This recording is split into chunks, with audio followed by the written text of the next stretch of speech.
Royalty and railways, as mentioned before, go hand in hand. But while Queen Victoria was the first monarch to travel by this new technology, it was another queen that took the title of first royal that travelled by train, Queen Adelaide. Queen Adelaide was born in Germany in 1792 and was the eldest child of George I of Saxe-Meiningen. She was given the title of princess and heir to the small state until her brother was born in 1800, when he was appointed heir. Meanwhile, in England, King George was in crisis. Due to his illness, he was unable to rule and was king purely by name only. The king's eldest son, Prince George, had taken over his father's duties in readiness to become king. But out of the prince's 11 brothers, not one had a legitimate child to continue the family line. The only legitimate grandchild, the Prince Regent's own daughter, Charlotte, and her son, had died during childbirth at the age of 21.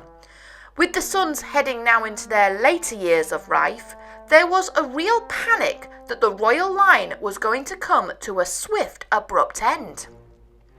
As the Prince Regent was estranged from his wife, the likelihood of him fathering children was low, so attention was turned to his 11 brothers. In a mad dash, the princes sought quick marriages to suitable women of similar station, i.e. princesses. It was slim pickings, but the king's third son, William IV, found the small state and the young princess.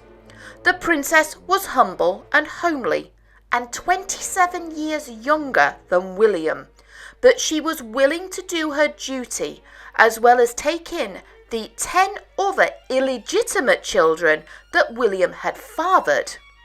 William and Adelaide were married in a joint ceremony with the prince's brother Edward, having met in a hotel just a week before. The new couple moved to Germany, but the prince moved the family back to England on the confirmation of Adelaide's second pregnancy. The first child, a girl, had been born prematurely and had died just a few hours after birth. Royal protocol dictated that any legitimate heir must be born on British soil, and the prince could not risk the child being born early again and be classed illegitimate. The second pregnancy also ended in disaster, and their third child, a daughter, only lived for 3 months. The stillborn birth of twin boys in 1822 sealed the fate, and the couple resigned themselves to the fact that they would never have children. By 1820, King George had passed away, and the Prince Regent was crowned King George IV, pushing William closer to the throne. When William's older brother and heir apparent, Prince Frederick, passed away, this left William as heir to the throne, with no legitimate children to his name. However, this meant that his younger brother, Prince Edward, would have been heir had he not passed in 1820. Instead, Edward's only daughter, 8-year-old Victoria, took up the honour of being heir apparent. William loved and adored his niece, and when he ascended to the throne in 1830, he made everyone aware, including Victoria's mother, in a rather public way, that he was going to ensure he lived until the young princess turned 18, thus avoiding a regency. But what of the Queen? Well, the Queen was right by the King's side. She took on her duties as any queen should, with dignity and poise, and was a popular royal with the public. The Queen, while unable to have her own children, loved Victoria and often pleaded with Victoria's mother to allow her to join them at court. The Duchess, pushed by Sir John Conroy, left the letters unanswered in a hostility that would linger right past Victoria becoming queen. In 1837, just 1 month after Victoria's 18th birthday, the king fell dangerously ill. The doctors did all they could, but the king was proclaimed dead in the early hours of the morning. The Queen Dowager, as Adelaide was now known, following the death of her husband, continued her duties as before, but this time was now as active as ever, giving the young Queen advice and counsel. Like any other royal, Queen Adelaide travelled. Normally it was by stagecoach or barge, but by the 1840s railway fever had hit the UK and people were travelling further and faster than they had ever gone before. The railway locomotive was becoming the technology of the ages, and the royals could not afford to be left behind. The young Queen Victoria was, at first, rather nervous of these new machines, so it was Adelaide that paved the way. The London and Birmingham Railway commissioned a royal carriage for Adelaide's use. It was not known what the exact build date of the carriage was. Some say it was around 1842, but this was impossible as we know Adelaide used the carriage in 1840.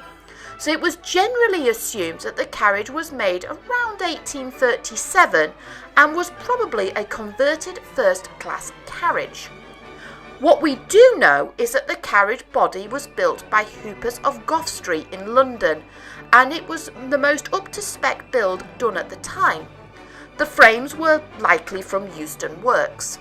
The carriage has a stagecoach influence that many carriages had at the time.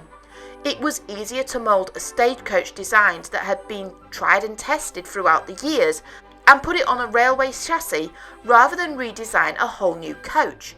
But the interior was made fit for the Queen.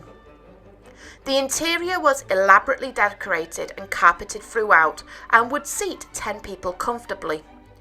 The carriage was separated into 3 compartments.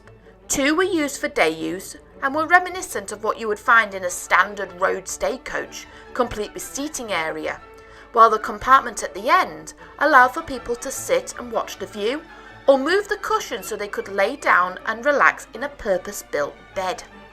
To allow for more privacy and space, any luggage and the guard would travel on the carriage's roof, hardly safe by today's standards.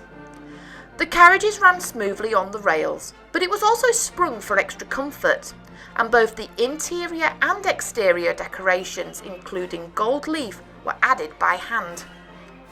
The only time that we know that this carriage was in use was for a run from Nottingham to Leeds.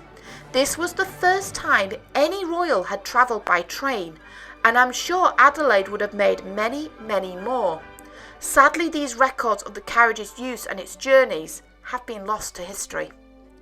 The carriage was withdrawn from service when the Queen passed away in 1849, and it was carefully tended to and looked after in the works of the London and North Western Railway. It was probably one of the earliest examples of preservation and certainly the first royal carriage to be preserved. It was used for special occasions and exhibitions and was even taken to the USA in 1904 to be shown to people across the pond. The carriage's excellent preservation and care has meant it is in pretty much near perfect condition and retains all of its original features. Currently, due to work going on at the Railway Museum, the carriage is in storage and awaiting to be reinstalled in a revamped station hall. We all remember Victoria as the first monarch to travel by train, but Adelaide pioneered it. Her carriage sits proudly amongst the royal greats, and while it's the smallest royal carriage in the collection, its significance is probably the greatest of all.